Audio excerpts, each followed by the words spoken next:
Hello students, friends, audience and guys, welcome in my YouTube channel. मैं प्रवेश कुमार आप सभी का आप सबके अपने चैनल इंग्लिश विद प्रवेश में मोस्ट वेलकम करता हूं और आशा करता हूं मेरे एफर्ट्स, मेरे कंटेंट्स आपकी लाइफ में नॉलेज इंप्रूवमेंट में काफ़ी यूजफुल और बेनिफिशियल प्रूव होंगे। सो गाइज, आज इस वीडियो में डिस्कस करने वाले हैं टेंस के टॉपिक पर। जैसे कि आपको पता है कि टेंस का टॉपिक बहुत ही इंपॉर्टेंट है, यानी कि इंग्लिश लैंग्वेज का जो बेस होता है वो एक वर्ब होता है। वर्ब के बिना हम कोई सेंटेंस नहीं बना सकते हैं और वर्ब जो है वो टेंस का ही काम करती है स्टूडेंट्स। तो टेंस की इंपॉर्टेंस को आप सभी जानते हो, बहुत अधिक इंपॉर्टेंट है, बेस है हमारी लैंग्वेज का। सो इस पर हम डिस्कस करने वाले हैं स्टूडेंट्स, तो आपको ध्यान से इसको अंडरस्टैंड करना है। यदि आप चाहते हो कि वीडियो आपको प्रॉपर्ली समझ आए स्टूडेंट्स, तो प्लीज़ इसको starting to ending intentionally watch play consciously watch कीजिएगा और एट लास्ट भी आपको लगेगा कि आपको प्रॉपर्ली समझ आ गई है, आपकी स्ट्रॉन्ग ग्रिप इस पर बन गई है, आपकी स्ट्रॉन्ग अंडरस्टैंडिंग इस पर हो गई है। तो प्लीज़ इसको लाइक जरूर कीजिएगा, ज़्यादा से ज़्यादा आप इसको शेयर कीजिएगा और सब्सक्राइब करना बिल्कुल ना भूलिएगा स्टूडेंट। सब्सक्राइब के साइड में जो बेल आइकन है उसको प्रेस कर दीजिएगा ताकि हर रोज आने वाली नोटिफिकेशन बिल्कुल सही टाइम पर मिल जाए। सो स्टूडेंट्स, टाइम को वेस्ट ना करते हो, please come to the point पर आते हो, डिस्कस करते हो। स्टार्ट करने से पहले स्टूडेंट्स मैं रिक्वेस्ट करना चाहूँगा, प्लीज़ आप कमेंट्स किया करो। आपके कमेंट्स से वीडियो मेकर का कॉन्फिडेंस बूस्ट होता है, मुझे अब फीडबैक मिलता रहता है आपको कहाँ तक समझ आ रहा है, कहाँ तक समझ नहीं आ रहा है। ओके, तो कमेंट्स करना आपकी ड्यूटी है, आपका राइट है। ओके, तो अभी हम डिस्कस करने वाले हैं टेंस के टॉपिक पर। जैसे कि आप सभी जानते हो कि टेंस का जो हिंदी मीनिंग होता है वो समय होता है स्टूडेंट्स, जिसको आप काल बोल सकते हो। ये हम स्टार्टिंग टू एंडिंग पढ़ते आ रहे हैं, यानी कि 6th क्लास से स्टार्ट कर देते हैं पढ़ना, इसको पढ़ते ही रहते हैं, हायर एजुकेशन तक चले जाते हैं। तो इतना ही समझना काफ़ी नहीं है कि टेंस का मतलब समय होता है, काल होता है, क्योंकि हर चीज़ को थ्योरेटिकल समझना ही कम पूरी तरह से आप ये नहीं कह सकते कि कंप्लीट उस चीज़ को अंडरस्टैंड करना होता है। उस चीज़ को प्रैक्टिकली अडॉप्ट करना बहुत ज़रूरी होता है। उस चीज़ के यूजेस एंड इम्पोर्टेंस के बेस पर उस चीज़ का मीनिंग समझना बहुत ज़रूरी होता है। ओके, किसी भी शब्द का कोई मीनिंग या किसी भी कॉन्सेप्ट की कोई डेफिनेशन जो है उसको यूं का यूं याद करना कोई लॉजिक नहीं है, यानी कि रोट मेमोराइजेशन को बढ़ाना है। इसलिए उस चीज़ को प्रैक्टिकली अडॉप्ट कीजिए, उसके यूजेस इंपॉर्टेंस के बेस पर उसकी वैल्यू को समझिए कि वो चीज़ एक्चुअल में है क्या, फिर वो लॉन्ग टाइम तक हमारे दिमाग में रिटेन रहती है। ओके, जो टेंस शब्द है स्टूडेंट्स, अगर इसका हम ओरिजिन की बात करते हैं, इसकी उत्पत्ति की बात करते हैं, राइट, तो ये लैटिन भाषा की लैटिन लैंग्वेज का एक शब्द है स्टूडेंट्स, टेम्पस, उससे लिया गया। यानी कि जो ये टेंस हमारा शब्द है, ये टेंस शब्द टेम्पस से लिया गया है। लैटिन लैंग्वेज का शब्द है टेम्पस, तो उसी से इंग्लिश में टेंस लिया गया है। इंग्लिश में इसको टेंस बोलते हैं, लैटिन भाषा में टेम्पस बोलते हैं। टेम्पस का मतलब क्या होता है? टाइम। तो वैसे ही टेंस का मतलब इंग्लिश लैंग्वेज में क्या होता है? समय, टाइम। ऑलराइट, अगर डेफिनेशन की हम बात करते हैं तो देखिए स्टूडेंट्स, काफ़ी सारे वर्ड्स ऐसे हैं जो कि फॉरेन लैंग्वेज से इंग्लिश भाषा में इंपोर्ट हुए हैं, यानी कि हिंदी से इंग्लिश में इंपोर्ट हुए हैं, संस्कृत से इंग्लिश में इंपोर्ट हुए हैं, लैटिन, फ्रेंच, बहुत सारी भाषाओं का कॉम्बिनेशन है इंग्लिश। ओके, इसलिए समय समय पर इस भाषा में काफ़ी बदलाव आता रहता है। जैसे कि लैंग्वेज शब्द है, अब लैंग्वेज शब्द का अर्थ भाषा होता है, ये हम सभी जानते हैं। ये इंग्लिश भाषा के अंदर, इंग्लिश लैंग्वेज में हम लैंग्वेज वर्ड यूज करते हैं भाषा को इंडिकेट करने के लिए। लेकिन यदि हम लैटिन भाषा की बात करें तो लैटिन भाषा में लैंग्वेज शब्द को इंडिकेट करने के लिए, लैंग्वेज शब्द का अर्थ स्पष्ट करने के लिए हमारे पास शब्द होता है लिंग्वा। ऑलराइट, लिंग्वा शब्द का अर्थ होता है टंग, यानी कि जीवा, जीव जिसको बोलते हैं। तो लैटिन भाषा में लैंग्वेज के अर्थ को स्पष्ट करने के लिए लिंग्वा शब्द यूज किया जाता है। और ये जो लिंग्वा शब्द है, जब ये लैटिन भाषा से इंग्लिश भाषा में इंपोर्ट हुआ तो ये लैंग्वेज बन गया। तो इंग्लिश भाषा में हम भाषा को स्पष्ट करने के लिए लैंग्वेज शब्द यूज करते हैं, जबकि लैटिन भाषा के अंदर भाषा को स्पष्ट करने के लिए लिंग्वा शब्द यूज किया जाता है। वैसे अगर फ्रेंच की हम बात करें तो फ्रेंच लैंग्वेज जो है उसमें भाषा के शब्द को स्पष्ट करने के लिए यूज करते हैं लैंगू। तो लैंगू का अर्थ क्या होता है? भाषा, राइट, यानी कि लैंग्वेज। तो इसी प्रकार से अलग अलग भाषा में हर शब्द का ओरिजिन, इंपॉर्टेंस, मीनिंग जो है वो दूसरी भाषा के कंपैरिजन में अलग होता है। तो मेरा यहाँ इन सब बातों को स्पष्ट करने का पर्पज यही है स्टूडेंट्स कि हम ये समझ सकें कि जो टेंस जो शब्द है, इसका जो ओरिजिन है, इसकी जो उत्पत्ति हुई है, जिसकी फॉर्मेशन है, वो लैटिन भाषा के शब्द टेम्पस से हुई है। टेम्पस से ये शब्द इंपोर्ट हुआ इंग्लिश भाषा में। इंग्लिश भाषा में टेंस इसको लिखा जाता है।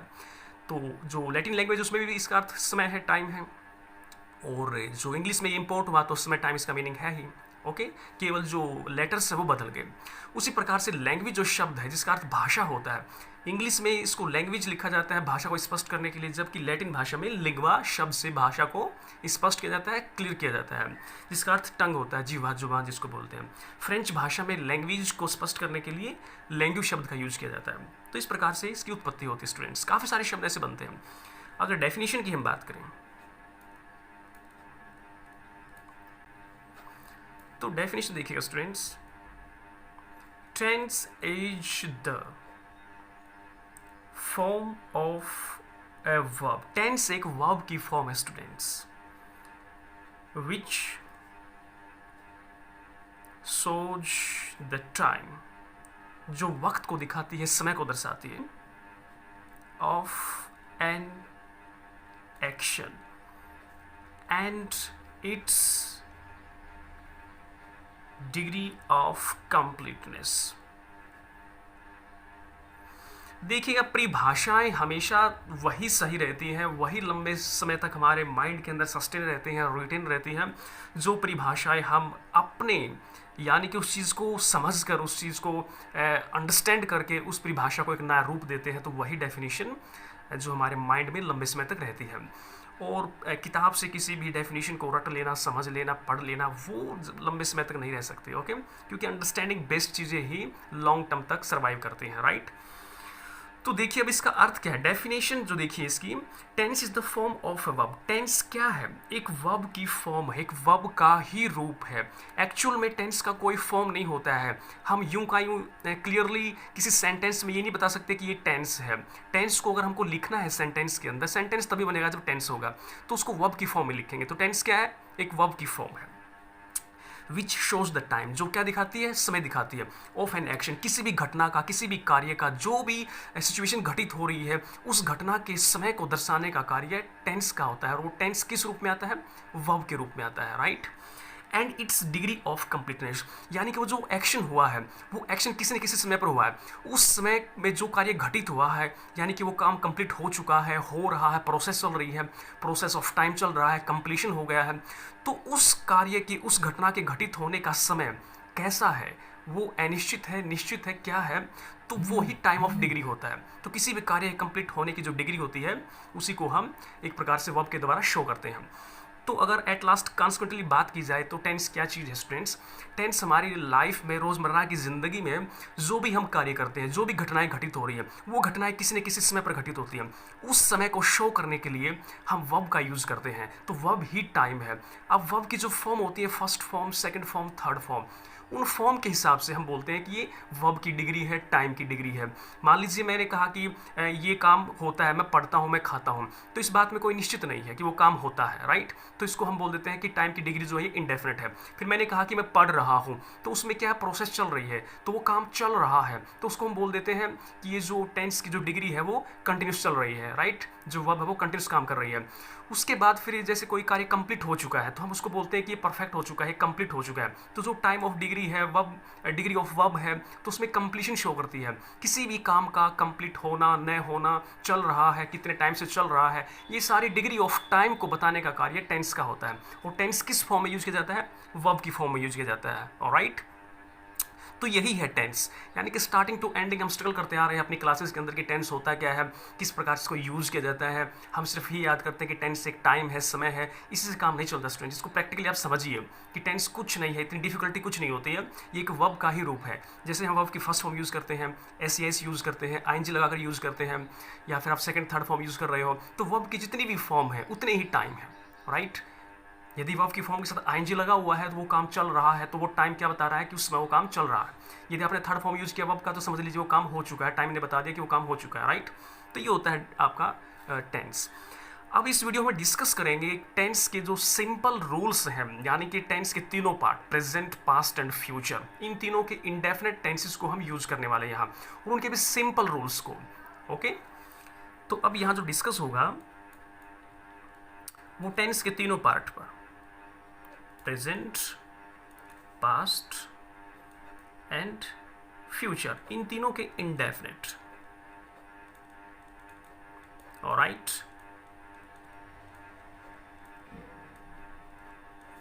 और यहाँ भी इंडेफिनिट।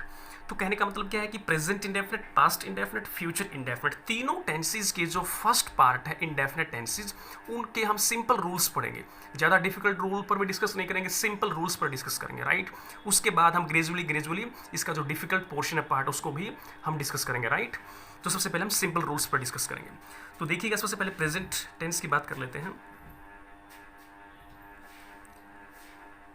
प्रेजेंट टेंस के अंदर हम इंडेफिनिट पढ़ने वाले हैं। अब इंडेफिनिट टेंस के जो सिंपल रूल्स है वहीं पर डिस्कस होगा। अब देखिए, हम इसको सिंपल प्रेजेंट बोल देते हैं। सिंपल प्रेजेंट का मतलब क्या होता है स्टूडेंट? सिंपल प्रेजेंट का मतलब होता है प्रेजेंट इंडेफिनिट का अफर्मेटिव सेंटेंस। देखिएगा, प्रेजेंट टेंस के अंदर इंडेफिनिट पढ़ने वाले हैं, इंडेफिनिट के सिंपल रूल्स पर डिस्कस करेंगे स्टूडेंट्स। तो सिंपल प्रेजेंट का मतलब क्या होता है? Present indefinite. प्रेजेंट इंडेफिनिट में तो काफ़ी सारे सेंटेंस आते हैं, क्या वो सभी सिंपल होते हैं? नो। प्रेजेंट इंडेफिनिट का जो अफर्मेटिव सेंटेंस होता है उसी को हम सिंपल प्रेजेंट बोलते हैं। तो अब इसकी हम फॉर्मेशन की बात कर लेते हैं, राइट, यानी कि पहचान की बात कर लेते हैं, जो कि स्टार्टिंग से आप पढ़ते आ रहे हो, बहुत सिंपल है। यानी कि किसी भी हिंदी के शब्द के अंत में ता है, ते है या ती है, अगर ये आपको मिलते हैं हिंदी के अक्षर, तो समझ लीजिएगा स्टूडेंट्स वो आपका प्रेजेंट इंडेफिनिट है।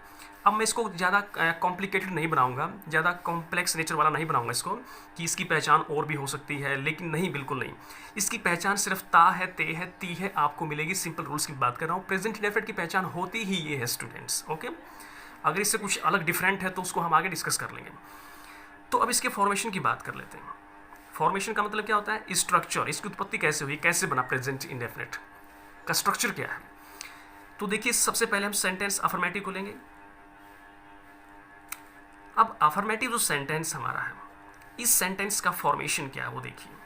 सब्जेक्ट प्लस वर्ब का फर्स्ट फॉर्म प्लस ऑब्जेक्ट। अब यहाँ कंफ्यूजन ये रहता है कि वर्ब की फर्स्ट फॉर्म के साथ एस भी यूज होता है, ई एस भी यूज होता है। तो एस किस केस में यूज करना है, ई एस किस केस में यूज करना है, ये आपको समझना होगा।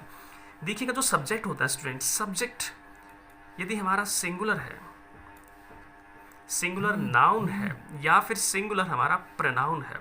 अब प्रोनाउन की अगर बात करते हैं तो ही, सी, इट, ये तीनों ही सिंगुलर प्रोनाउन है स्टूडेंट्स, राइट। और ये थर्ड पर्सन है। यदि थर्ड पर्सन सिंगुलर प्रोनाउन है या फिर सिंगुलर नाउन है, जैसे कि मैंने कहा बुक या फिर बॉय, ये सभी सिंगुलर नाउन है। बहुत सारे नाउन है, यानी कि जितनी भी इस वर्ल्ड के अंदर living things, non living things, जो चीज़ें एग्जिस्ट करती हैं या जो चीज़ें जिनको हम टच कर सकते हैं, नहीं टच कर सकते हैं, यानी कि कोई भी एब्स्ट्रैक्ट थिंग्स हो सकती हैं, यानी कि मैंने स्पष्ट कर दिया कि लिविंग थिंग्स हो चाहे नॉन लिविंग थिंग्स हो, हर एक चीज़ नाउन होती है। तो बहुत सारी चीज़ें हैं। तो अब सभी नाउन्स को तो मैं यहाँ पर डिस्कस नहीं कर सकता क्योंकि टॉपिक ये टेंस का है, नाउन का टॉपिक नहीं है। तो सिंगुलर नाउन एग्जांपल मैं आपको दे रहा हूँ, जैसे कि बुक है, बॉय है, तो सिंगुलर नाउन है। Pronoun third person he, she, it हमारा सिंगुलर होता है, ओके।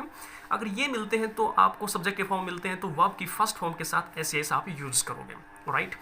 यदि प्लूरल नाउन है स्टूडेंट्स या फिर प्रोनाउन है, जैसे कि अभी फर्स्ट पर्सन की बात कर लेता हूँ, आई है, वी है। सेकंड पर्सन की बात कर लेता हूँ, यू है। थर्ड पर्सन की बात कर लेता हूँ, जैसे कि हमने यहाँ यूज किया दे, राइट। अब दे थर्ड पर्सन है। थर्ड पर्सन तो हमारा ही, सी, इट भी है स्टूडेंट्स, लेकिन ये थर्ड पर्सन सिंगुलर है और दे थर्ड पर्सन प्लूरल है। First person I, we, second person you और थर्ड पर्सन प्रोनाउन दे। इन सभी प्रोनाउन के साथ हम कभी भी वर्ब की फर्स्ट फॉर्म के साथ एस एस यूज़ नहीं करेंगे, राइट। या फिर कोई भी प्लूरल हमारा नाउन हो सकता है, जैसे कि बुक्स, इन्हीं का एग्जांपल ले लेता हूँ, या फिर बॉयज। तो कहने का मतलब क्या स्टूडेंट्स, क्लियरली बता देता हूँ कि यदि सब्जेक्ट सिंगुलर नाउन है, बुक है, बॉय है, बहुत सारे नाउन है जो सिंगुलर होते हैं, सभी जो भी सिंगुलर नाउन है उन सभी के साथ, या फिर सिंगुलर प्रोनाउन है ही, सी, इट, तो वहाँ वर्ब की फर्स्ट फॉर्म के साथ हम एस एस यूज करने वाले हैं। और यदि सब्जेक्ट हमारा प्लूरल नाउन है, बुक्स है, बॉयज़ है, ये तो खाली सेलेक्टेड एग्जाम्पल है, ओके, जितने प्लूरल नाउन होते हैं सभी। या प्लूरल प्रोनाउन है, जैसे फर्स्ट पर्सन आई को हम प्लूरली मानते हैं, वी है, सेकंड पर्सन यू है, थर्ड पर्सन दे है, ये सभी प्लूरल प्रोनाउन है। अगर ये आते हैं सब्जेक्ट के तौर पर तो यहाँ वर्ब की फर्स्ट फॉर्म यूज़ होगी, कोई एस यूज़ नहीं होगा। अब कन्फ्यूजन माइंड में ये रहती है बच्चों के कि यदि ठीक है सिंगुलर नाउन है, प्रोनाउन है, तो हम एस यूज़ करेंगे, लेकिन एस कहाँ यूज़ करेंगे, ईएस कहाँ यूज़ करेंगे, डाउट रहता है। तो इस डाउट को मैं क्लियर कर देता हूँ। ओके, ध्यान से देखिएगा,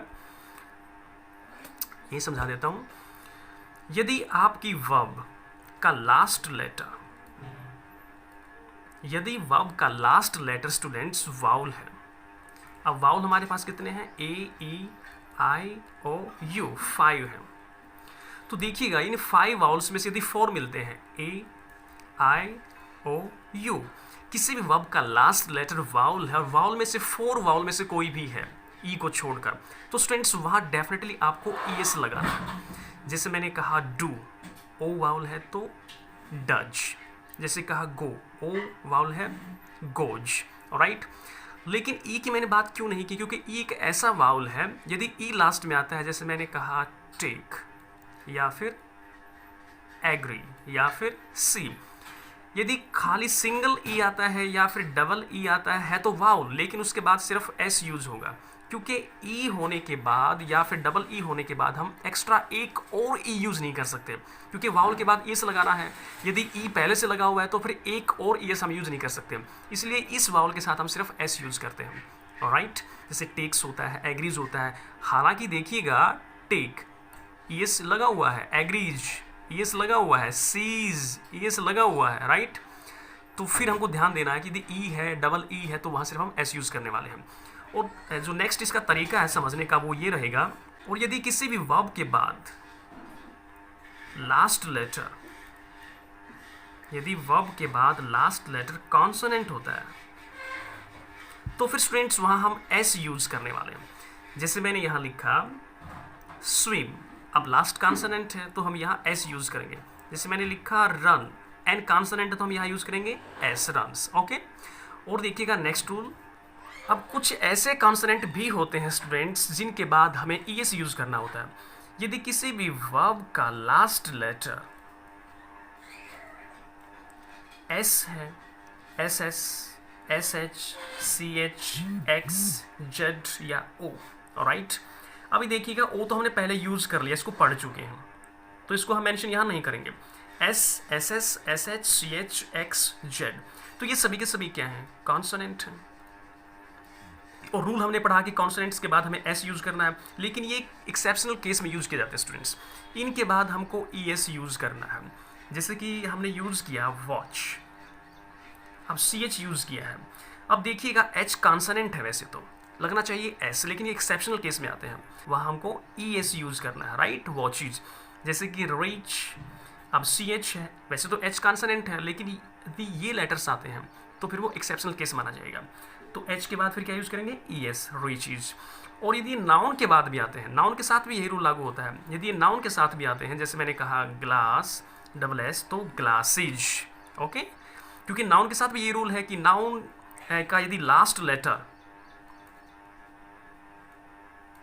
कॉन्सोनेंट है तो वहाँ एस यूज़ करेंगे, लेकिन यदि ये लेटर यूज़ होते हैं तो एक्सेप्शनल केस है, तो वहाँ फिर एस यूज़ करेंगे। जैसे ग्लास, ग्लासेज है, बस, बसेज है, ब्रश, ब्रशेज है, चर्च, चर्चिज हो गया, जैसे कि फॉक्स, फॉक्सेज हो जाएगा। तो इसी प्रकार से स्टूडेंट से यूज़ होता है, ओके। तो नाउन के साथ भी ये रूल लागू होता है। वैसे नाउन का यदि लास्ट लेटर कॉन्सोनेंट है स्टूडेंट तो वहाँ हम एस यूज़ करते हैं, लेकिन यदि इनमें से कोई एक्सेप्शनल केस आता है, इनमें से कोई लेटर आता है, तो फिर हम वहाँ एस यूज़ करते हैं। तो वर्ब की बात हो रही है, तो वर्ब के यदि लास्ट में वाउल है तो हम वहाँ क्या यूज़ करने वाले हैं, ई एस यूज़ करने वाले हैं। और यदि किसी वर्ब का लास्ट लेटर जो कॉन्सोनेंट है तो वहाँ क्या यूज़ करने वाले हैं, एस यूज़ करने वाले हैं। लेकिन यदि वर्ब का लास्ट लेटर इनमें से कोई है तो फिर वहाँ हम ई एस यूज़ करेंगे। ये एक्सेप्शनल केस है स्टूडेंट्स, यही केस नाउन पर लागू होता है, ओके। अब हम डिस्कस कर लेते हैं एग्जाम्पल्स पर, ओके। देखिएगा अफर्मेटिव सेंटेंस की बात हो रही है।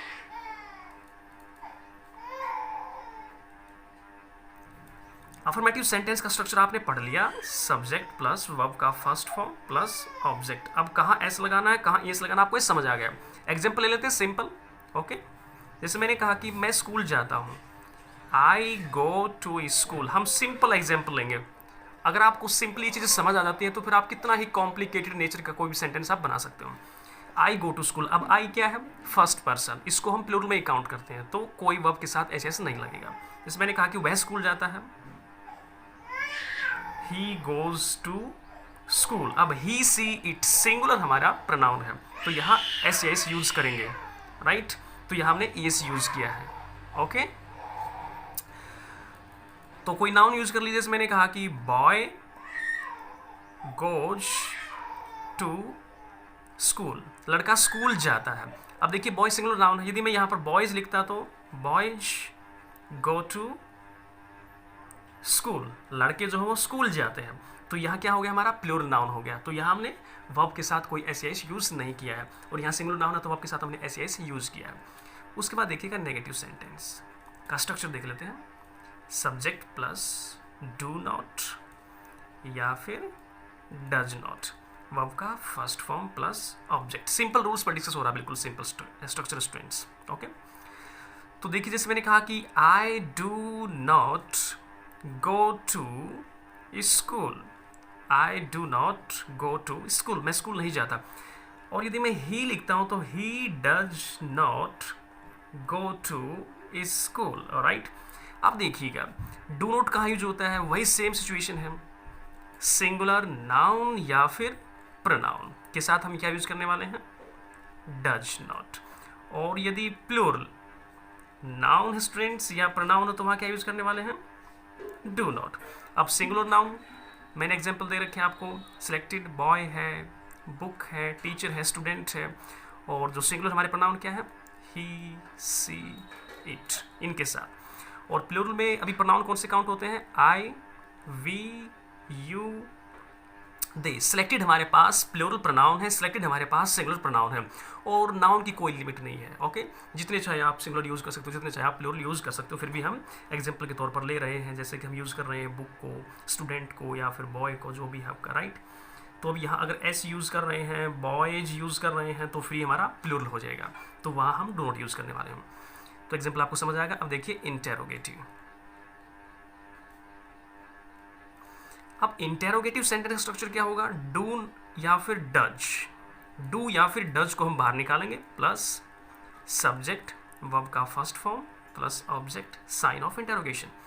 जैसे मैंने कहा do I go to school, क्या मैं स्कूल जाता हूँ, या फिर does he go to school, क्या वह स्कूल जाता है। साइन ऑफ इंटेरोगेशन आपको यूज करना है, ऑलराइट। अब यहाँ वर्ब के साथ एस को यूज नहीं होता। अब आप कहोगे आई के साथ ठीक है यूज नहीं किया, तो ही के साथ आपको एस यूज करना चाहिए, बिल्कुल नहीं। इंटेरोगेटिव सेंटेंस हो, नेगेटिव सेंटेंस हो, वहाँ पर ही she it I we you they के साथ सबके साथ वर्ब की फर्स्ट फॉर्म यूज होती है, ओके। तो यहाँ पर ही के साथ डज यूज हमने किया है, यहाँ आई के साथ डू हमने यूज किया है विदाउट एस। यहाँ एस हमने डू के साथ यूज किया है, डज बना दिया इसको। कंबाइंड की बात कर लेते हैं। कंबाइंड में क्या होता है स्टूडेंट्स की जो हेल्पिंग वर्ब वो बाहर आएगी। हेल्पिंग वर्ब क्या हमारे पास, डू या डज, उसके बाद सब्जेक्ट, फिर नॉट, वर्ब का फर्स्ट फॉर्म, फिर ऑब्जेक्ट, साइन ऑफ इंटेरोगेशन। जैसे मैंने कहा कि do I not go to school, sign of interrogation. या फिर मैंने कहा does he not go to school, यानी कि interrogative plus negative is equal to combined, interrogative plus negative is equal to combined. अब लास्ट देखिएगा फोर्स। वैसे combined और फोर्स आपको आमतौर पर नहीं सिखाए जाते हैं बेसिकली, लेकिन हम आपको कंप्लीट ये सिखाने वाले हैं। फोर्स हमारे पास एक्सटर्नल फोर्स होता है स्टूडेंट्स, और इंटरनल फोर्स होता है। टू टाइप्स का फोर्स होता है। अब एक्सटर्नल फोर्स को देखिएगा, यहाँ स्ट्रक्चर क्या बनता है, subject plus helping verb plus verb का फर्स्ट फॉर्म प्लस ऑब्जेक्ट। अब सब्जेक्ट यदि सिंगुलर है, मैंने कहा कि ही, तो डज यूज होगा। हेल्पिंग क्या है प्रेजेंट इंडेफिनिट में, डज या do. He does go to school, वह स्कूल जाता तो है। अब इसकी हिंदी क्या बनेगी,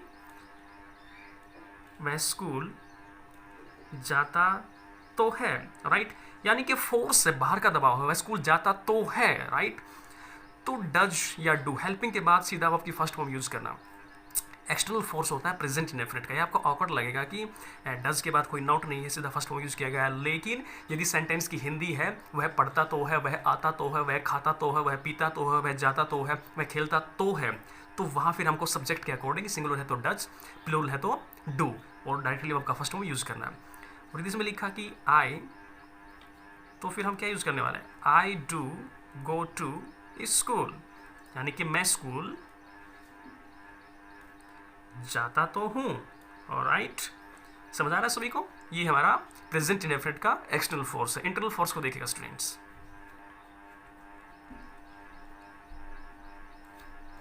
इंटरनल फोर्स की बात करें तो subject plus is am are plus to plus verb का फर्स्ट फॉर्म प्लस ऑब्जेक्ट। अब इज एम आर वर्ब का फर्स्ट फॉर्म है, यानी कि बी का फर्स्ट फॉर्म, और फर्स्ट फॉर्म कहाँ आता है, प्रेजेंट इंडेफिनिट में आता है। आपको लग रहा है कि प्रेजेंट कंटिन्यूस है, बिल्कुल नहीं। प्रेजेंट कंटिन्यूस तब होगा जब इज एम आर के बाद आपके first form plus ING use होगा। इज एम आर यदि मेन वर्ब के रूप में आ रहा है तो फिर वो प्रेजेंट इंडेफिनिट है, इंटरनल फोर्स है। अब देखिएगा, जैसे मैंने कहा I am to go to school, यानी कि मुझे स्कूल जाना है। इसमें कोई बाहरी दबाव नहीं, मुझे स्कूल जाना है, right.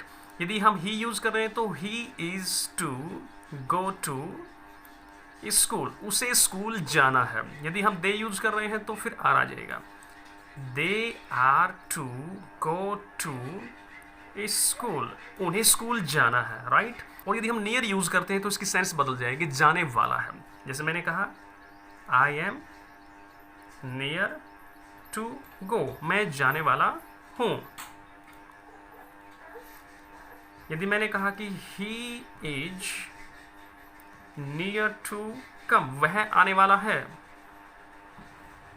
They are near to study, वे पढ़ने वाले हैं। तो नियर की वजह से वाला वाले की सेंस बन जाती है। यहां हम अबाउट भी यूज कर सकते हैं, ऑलराइट। यानी कि I am about to go, I am about to go means मैं जाने वाला हूं। तो ये हमारा हो गया इंटरनल फोर्स। अब हम बात करते हैं स्टूडेंट्स पास्ट टेंस के बारे में। प्रेजेंट का जो इतना सिंपल रूल्स था वो मैंने आपको बता दिया। अभी पास्ट इंडेफिनिट के सिंपल की बात करते हैं, यानी कि सिंपल रूल्स की हम बात करेंगे। तो सिंपल पास्ट किसको बोलते हैं स्टूडेंट्स, पास्ट इंडेफिनिट को, पास्ट इंडेफिनिट के अफर्मेटिव को। पास्ट इंडेफिनिट के अफर्मेटिव को हम सिंपल पास्ट बोलते हैं, ओके। क्योंकि पास्ट इंडेफिनिट में काफ़ी सारे सेंटेंस होते हैं, नेगेटिव इंटेरोगेटिव कंबाइंड फोर्स, तो फिर वहाँ हम किसको बोलेंगे सिंपल पास्ट, पास्ट इंडेफिनिट के अफर्मेटिव सेंटेंस को, ऑलराइट। अब देखिएगा पहचान की बात कर लेते हैं। जहाँ आ ए ई लास्ट लेटर होता है, लास्ट अक्षर होता है हिंदी के सेंटेंस का, तो वहाँ पास्ट इंडेफिनिट होता है। या फिर ता था, ते थे, या फिर ती थी, ता था, ते थे, ती थी, लास्ट लेटर ये होते हैं हमारे, तो आप समझ लीजिएगा वो पास्ट इंडेफिनिट आपका है। अब देखिएगा अफर्मेटिव का स्ट्रक्चर देख लेते हैं। फॉर्मेशन जिसको आप कहते हो, सब्जेक्ट वर्ब का सेकंड फॉर्म प्लस ऑब्जेक्ट, यानी कि पास्ट इंडेफिनिट वर्ब का सेकंड फॉर्म यूज होता है। तो एग्जांपल देख लेते हैं। मैंने देखा, ऑलराइट, तो मैंने आई, सी का सेकंड फॉर्म सॉ, तो आ की सेंस आ रही है। जैसे मैंने कहा कि वह गई, सी वेंट, या फिर मैंने कहा वे स्कूल गए, तो देखिएगा आ ए ई की सेंस आ रही है, तो यह पास्ट इंडेफिनिट है। दे वेंट टू स्कूल, तो ये हमारा पास्ट इंडेफिनिट हो गया स्टूडेंट्स। जिस भी हिंदी के सेंटेंस की आवाज़ साउंड जो वो आ ए ई की है, वो डेफिनेटली 100% पास्ट इंडेफिनिट ही होता है, राइट। अब नेगेटिव सेंटेंस की बात कर लेते हैं। फॉर्मेशन क्या बनेगा, subject plus helping verb plus not plus verb का जो है फर्स्ट फॉर्म प्लस ऑब्जेक्ट। यानी कि स्टूडेंट्स हेल्पिंग क्या होगी यहाँ, डिड, तो डिड नॉट के बाद वर्ब का फर्स्ट फॉर्म आएगा, सेकंड नहीं आएगा। जैसे मैंने कहा कि आई डिड नॉट सी, या फिर सी डिड नॉट गो, या फिर they did not go to school. I did not see, मैंने नहीं देखा। सी डिड नॉट गो, वह नहीं गई। They did not go to school, वे स्कूल नहीं गए। तो ये सभी क्या है, पास्ट इंडेफिनिट का नेगेटिव। इंटेरोगेटिव की बात कर लेते हैं स्टूडेंट्स। तो हेल्पिंग वर्ब पहले आएगा, सब्जेक्ट बाद में आएगा, और वर्ब का first form plus object sign of interrogation. अब हेल्पिंग आपको पता है, डिड, जैसे मैंने कहा कि डिड आई सी, क्या मैंने देखा। डिड सी गो, क्या वह गई। Did they go to school, क्या वे स्कूल गए। अगर कंबाइंड की हम बात करते हैं तो students helping verb plus subject plus not plus verb का फर्स्ट फॉर्म प्लस ऑब्जेक्ट और साइन ऑफ इंटेरोगेशन। जैसे मैंने कहा कि did I not see, right, क्या मैंने नहीं देखा। या फिर डिड सी नॉट गो, क्या वह नहीं गई। Did they not go to school, क्या वे स्कूल नहीं गए। यानी कि interrogative plus negative is equal to combined. जहाँ प्रश्न भी पूछा जाए और नेगेटिव सेंस का भी यूज किया जाए वो होता है स्टूडेंट्स कंबाइंड। अब फोर्स की बात कर लेते हैं। फोर्स में स्टूडेंट्स स्ट्रक्चर देखिएगा, subject plus helping verb plus verb का फर्स्ट फॉर्म प्लस ऑब्जेक्ट। जैसे कि आपको पता है कि फोर्स टू टाइप्स का होता है, एक्सटर्नल फोर्स होता है, ऐसा ही प्रेजेंट में था, और एक इंटरनल फोर्स होता है।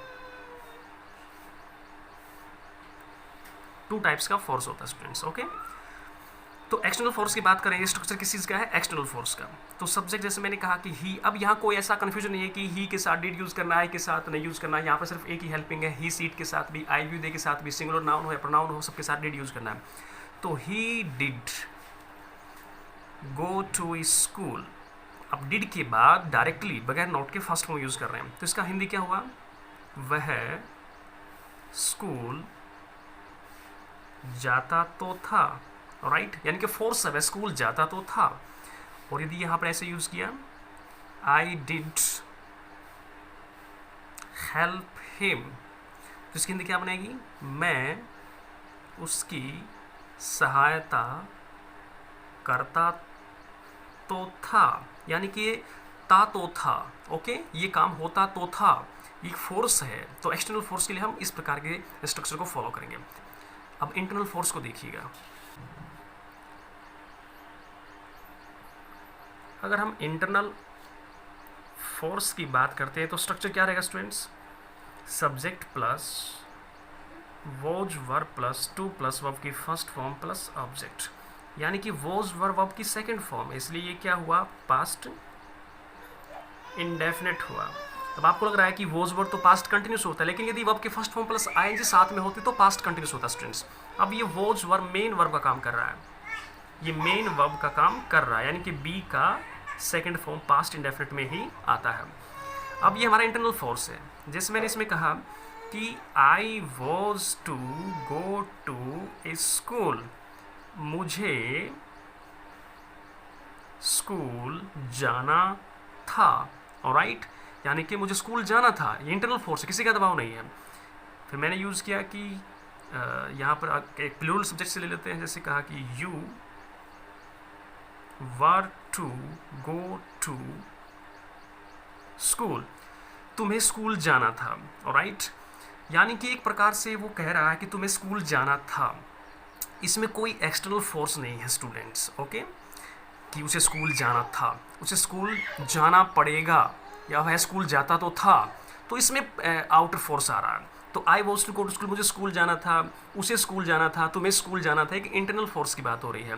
तो आई सिंगुलर सब्जेक्ट के साथ वॉज, ही सी के साथ सभी के साथ वॉज यूज़ होगा, यू के साथ वी के साथ दे, कोई प्लूरल नाउन है तो वहाँ हम वर यूज़ करने वाले हैं, okay.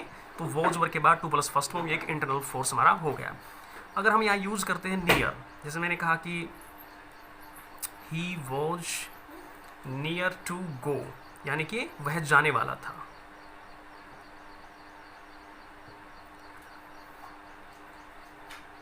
They were near to study, वे पढ़ने वाले थे। ओके, अब आपको हिंट ही समझ आना चाहिए, हर जगह क्लियर बिल्कुल वर्ड नहीं लिखा जाएगा क्योंकि काफ़ी लेंदी टॉपिक है, इसको पढ़ा रहा हूँ स्पीडली, तो आपको सिर्फ हिंट समझ आना चाहिए, बाकी आप खुद इन चीज़ों को बेसिकली अंडरस्टैंड कर सकते हो। दे वर नियर टू स्टडी, वे पढ़ने वाले थे। ओके, यहाँ आप अबाउट भी यूज़ कर सकते हो, यानी कि he was about to go, वह जाने वाला था, they were about to study, वे पढ़ने वाले थे। तो इस प्रकार से हम वाले की सेंस भी बना सकते हैं। और इसी के अंदर अगर हम ऐसा लिखते हैं, I use to go to school, अब देखिए use to go to school, अब इसकी हिंदी क्या बनती है कि मैं स्कूल जाता था। इसमें कोई एक्सटर्नल फोर्स नहीं है, मैं स्कूल जाता तो था भी नहीं है, मैं स्कूल गया भी नहीं है, और मुझे स्कूल जाना था ये भी नहीं है, मैं स्कूल जाता था। यानी कि पास्ट की हैबिट, कि पास्ट मेरा रूटीन था स्कूल जाने का, मैं हर रोज़ जाता था, एक रूटीन बना हुआ था। तो जब पास्ट के हैबिचुअल फैक्ट की बात होती है, हैबिट की बात होती है, जो कि प्रेजेंट में नहीं है, पास्ट में वो हैबिट थी, तो वहाँ हम यूज टू का प्रयोग करते हैं, ये पास्ट इंडेफिनिट है। जैसे मैंने कहा कि I used to play chess, मैं चेस खेला करता था, मैं चेस खेलता था। ऑलराइट, यानी कि पास्ट में वो काम होता था, प्रेजेंट में नहीं होता। अगर इसका आपको नेगेटिव बनाना है, क्योंकि यूज टू मॉडल भी स्टूडेंट्स, और यूज टू आपका पास्ट इंडेफिनिट की हैबिट शो करने के लिए भी यूज़ किया जाता है। तो यदि आप इसको नेगेटिव बनाना तो आप ये लिखोगे कि आई डिड नॉट, क्योंकि नेगेटिव डिड लगता है, आई डिड नॉट यूज्ड है तो यूज हो जाएगा, I did not use to go to school, या फिर I did not use to play chess, मैं चेस नहीं खेला करता था, मैं स्कूल नहीं जाया करता था। यानी कि पास्ट की हैबिट को शो करने के लिए जो थी अब नहीं है, या जो नहीं थी अब है। ओके, तो इस प्रकार से हम इसको पॉजिटिव नेगेटिव बना सकते हैं पास्ट इंडेफिनिट में। अब हिंदी पर डिपेंड करता है, मैं स्कूल गया। अब देखिए मैं सभी सेंटेंस एक बार बना देता हूँ पहचान के लिए। मैं स्कूल गया, और सेकंड मैंने लिखा कि मैं स्कूल जाता तो था, या फिर मैंने लिखा कि मुझे स्कूल जाना था, मैं स्कूल जाता था। अब फोर के फोर सेंटेंसेस की हिंदी अलग है और सभी के सभी पास्ट इंडेफिनिट। मैं स्कूल गया, आ ए ई, आई वेंट। मैं स्कूल जाता तो था, I did go to school, यानी कि पास्ट का एक्सटर्नल फोर्स। मुझे स्कूल जाना था, internal force, I was to go to school. मैं स्कूल जाता था, पास्ट का habit, I used to go to school. अब इनके नेगेटिव बनाने हैं, इंटेरोगेटिव कंबाइंड फोर्स, मैंने आपको सिखा दिए। तो ये सभी पहचान पास्ट इंडेफिनिट की। अब देखिएगा स्टूडेंट्स, हम डिस्कस करने वाले हैं फ्यूचर इंडेफिनिट पर।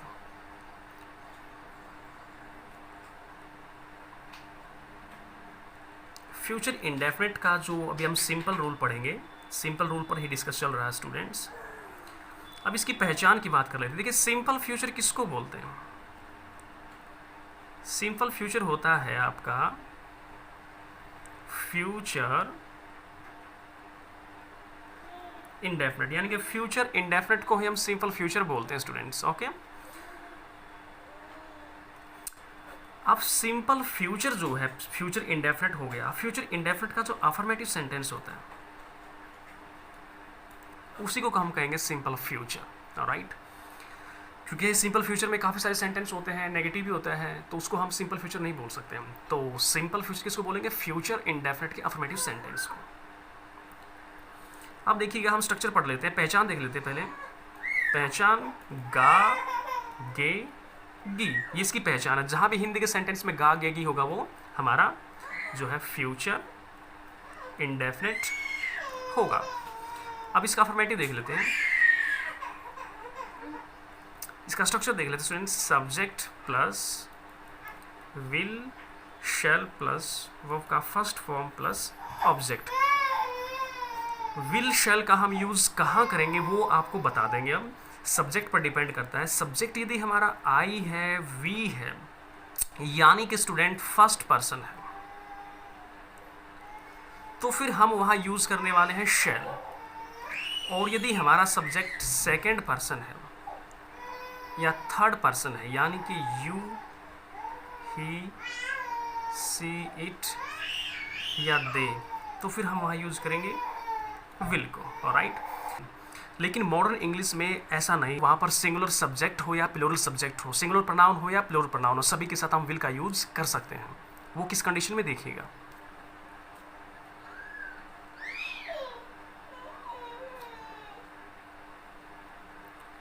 मॉडर्न इंग्लिश में चाहे सिंगुलर या प्लूरल सब्जेक्ट हो, यानी कि फर्स्ट पर्सन हो, सेकंड पर्सन हो या फिर थर्ड पर्सन प्रोनाउन हो, सभी के साथ हम विल का यूज कर सकते हैं। जैसे कि आपने पढ़ा कि आई वी के साथ हम क्या यूज़ करने वाले हैं, शेल, और ही के साथ, सी के साथ, इट के साथ, यू के साथ, दे के साथ हम क्या यूज़ करते हैं, विल। लेकिन मॉडर्न इंग्लिश में ऐसा बिल्कुल नहीं है, वहाँ हम आई वी के साथ भी विल यूज़ कर सकते हैं, और ही, सी, इट, यू, दे के साथ तो विल हम यूज़ करते ही हैं, राइट। तो वो किस केस में होगा वो देखिएगा। यदि सेंटेंस की सेंस इंटेंशन दे रही है, प्रॉमिस है, डिटर्मिनेशन है,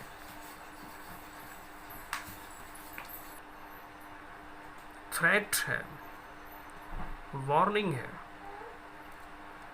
एंड कमांड, यदि किसी भी सेंटेंस की sense intention, promise, determination, threat, warning and command की है, तो वहाँ फिर हम आई वी के साथ विल यूज करेंगे, और ही, सी, इट, यू, दे के साथ हम शैल यूज करेंगे। यानी देखिएगा स्टूडेंट्स, इस कॉन्सेप्ट को समझने की कोशिश कीजिएगा कि अब तक हम जो ये सीखते आए हैं कि आई वी के साथ हमको शैल यूज़ करना है, ही, सी, इट, यू, दे के साथ हमको विल यूज़ करना है। मॉडर्न इंग्लिश ने इस चीज़ को नकार दिया है। मॉडर्न इंग्लिश में हम आई वी के साथ भी विल यूज़ कर सकते हैं, लेकिन कई बार ये कन्फ्यूजन होती है स्टूडेंट्स के माइंड में, ये कोई क्वेश्चन रेज होता है कि यदि हम I we, he, she, it, you, they के साथ विल यूज़ कर सकते हैं, तो क्या कभी ऐसा भी हो सकता है कि हम ही, सी, इट, यू, दे के साथ शैल यूज़ करें? यानी कि यदि आई वी के साथ हम शैल यूज़ कर रहे हैं और फिर हम आई वी के साथ विल यूज़ कर सकते हैं मॉडर्न इंग्लिश में, तो फिर ऐसा भी होना चाहिए कि ही, सी, इट, यू, दे के साथ विल की जगह हमको शैल यूज़ करना चाहिए। तो वो इस केस में होता है यदि सेंटेंस की सेंस में इंटेंशन है, प्रॉमिस है, डिटर्मिनेशन है, थ्रेट है, वार्निंग एंड कमांड है, तो फिर हम ही, सी, इट, यू, दे के साथ यानी सेकंड और थर्ड पर्सन के साथ हम शैल यूज़ करेंगे, और आई वी फर्स्ट के साथ हम विल यूज़ करेंगे। वैसे फर्स्ट पर्सन हो, सेकंड पर्सन हो, थर्ड पर्सन, सभी के साथ मॉडर्न इंग्लिश में विल का यूज होता है। ओके, देखिएगा एग्जांपल मैं आपके सामने रखता हूं। जैसे मैंने कहा कि आई विल हेल्प यू, अब यहां देखिए आई के साथ विल यूज किया है, वैसे तो हम नॉर्मल यूज कर सकते हैं, तो आई के साथ विल यूज किया है, तो यहां क्या है स्टूडेंट्स, इंटेंशन है, या फिर आप प्रॉमिस भी मान सकते हो। मैं आपकी सहायता करूंगा, ये मेरा वायदा है, प्रॉमिस है, या फिर मेरा इरादा है, इंटेंशन शो हो रहा है। और यदि हम ऐसा यूज कर रहे हैं, we will not allow you to enter the room, we will not allow, हम आपको अलाउ नहीं करेंगे, to enter the room, room में प्रवेश करने के लिए हम आपको अलाउ नहीं करेंगे, यानी कि एक प्रकार से डिटर्मिनेशन हो रहा है। यदि इस प्रकार की सेंस है तो फिर हम आई वी के साथ विल यूज कर रहे हैं, तो इसके अपोजिट क्या होगा, फिर ही, सी, इट, यू, दे के साथ हम यूज करेंगे शैल। जैसे मैंने कहा कि he shall suffer for this, he shall suffer for this, वह इसके लिए दुखी होगा, सफर होगा, पीड़ित होगा, यानी कि एक प्रकार से थ्रेट की जा रही है, वार्निंग दी जा रही है उसको, यानी कि उसको वार्न किया जा रहा है कि भाई तुम इस काम को मत करो, इस काम के लिए उसे दुख उठाना पड़ेगा, वह दुखी होगा, पीड़ित होगा, तो ही के साथ हम शैल यूज कर रहे हैं। जहां आई के साथ विल यूज किया, वहां ही के साथ हमने फिर शैल यूज किया है, इन सेंस के अंदर जो ये लिखी हुई है यहाँ पर। बाकी नॉर्मली केस में आप सभी सब्जेक्ट्स के साथ, सभी प्रोनाउंस के साथ आप विल यूज कर सकते हो, नो प्रॉब्लम। लेकिन यदि ये सेंस यूज होती है तो फिर आई वी के साथ हम विल, बाकी के साथ शैल यूज करेंगे। जैसे मैंने कहा कि they shall report at 9 AM, they shall report at 9 AM, यानी कि इसमें कमांड की सेंस है। वे जो है सूचना देंगे 9 बजे, यानी कि प्रातःकाल 9 बजे वो सूचना देंगे, उन्हें सूचना देनी होगी, राइट। ये एक प्रकार से कमांड दी गई है कि you shall report at 9 AM, आप जो है 9 बजे प्रातः सूचना दोगे। इस प्रकार का उस पर ऑर्डर दिया गया, कमांड दी गई है। तो कमांड ऑर्डर की सेंस में फिर हम थर्ड पर्सन के साथ शैल यूज करेंगे स्टूडेंट्स, राइट। तो इस प्रकार से हम first person, second person, third person के साथ विल शैल को एक्सचेंज कर सकते हैं, ओके। तो ये थे आपके रूल्स। और फ्यूचर की सेंस होते हुए हम present indefinite, present continuous use कर सकते हैं। जैसे कि यदि ये रूल बनता है to express an action, to express an action planned for the near future, यानी कि निकट भविष्य में किसी काम की योजना को व्यक्त करना, यानी कि ज़्यादा कोई रिमोट पॉसिबिलिटी नहीं होती फ्यूचर की, निकट भविष्य में किसी काम की योजना को, प्लान को व्यक्त करना, वहाँ हम प्रेजेंट इंडेफिनिट यूज कर सकते हैं, चाहे वहाँ पर एडवर्ब ऑफ टाइम फ्यूचर का क्यों ना हो, राइट। जैसे एग्जाम्पल की बात कर लेते हैं।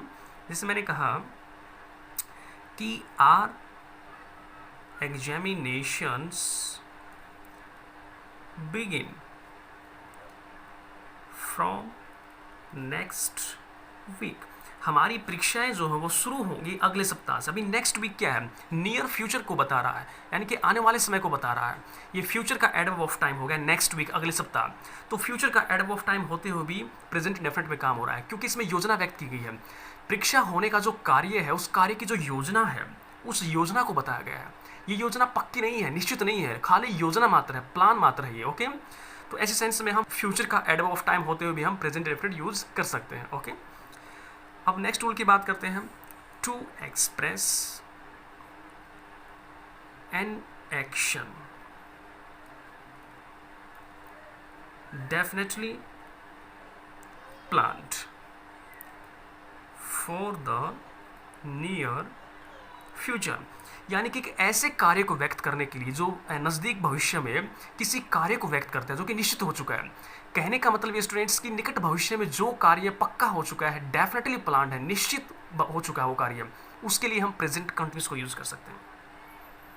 हालांकि उसमें फ्यूचर का, फ्यूचर इंडेफिनिट का कह सकते हो, फ्यूचर का उसमें एडवर्ब ऑफ टाइम हो सकता है, सेंस हो सकती है, लेकिन यदि वो कार्य निकट भविष्य में होने वाला है और वो कार्य जो निश्चित हो चुका है, तो वहाँ फ्यूचर इंडेफिनिट की जगह पर हम प्रेजेंट कंटिन्यूअस यूज कर सकते हैं। और यदि उस काम की योजना व्यक्त की गई है, वो काम पक्का नहीं है, तो भी वहाँ हम प्रेजेंट इंडेफिनिट यूज कर सकते हैं, राइट। एग्जाम्पल देखिएगा, जिसमें मैंने कहा कि we are going to Mumbai next week, हम अगले सप्ताह मुंबई जा रहे हैं। तो एडवर्ब ऑफ टाइम क्या है, नेक्स्ट वीक। तो नेक्स्ट वीक एक नियर फ्यूचर का, यानी कि निकट भविष्य की बात हो रही है कि आने वाले दिनों में, यानी कि अगले सप्ताह के दौरान हम मुंबई जा रहे हैं। तो इसमें एक निकट भविष्य का जो कार्य है वो पक्का हो चुका है, निश्चित हो चुका है। तो यहाँ फ्यूचर का एडवर्ब ऑफ टाइम है नेक्स्ट वीक, उसके बावजूद भी हम प्रेजेंट कंटिन्यूअस यहाँ यूज कर रहे हैं। जैसे मैंने कहा ही इज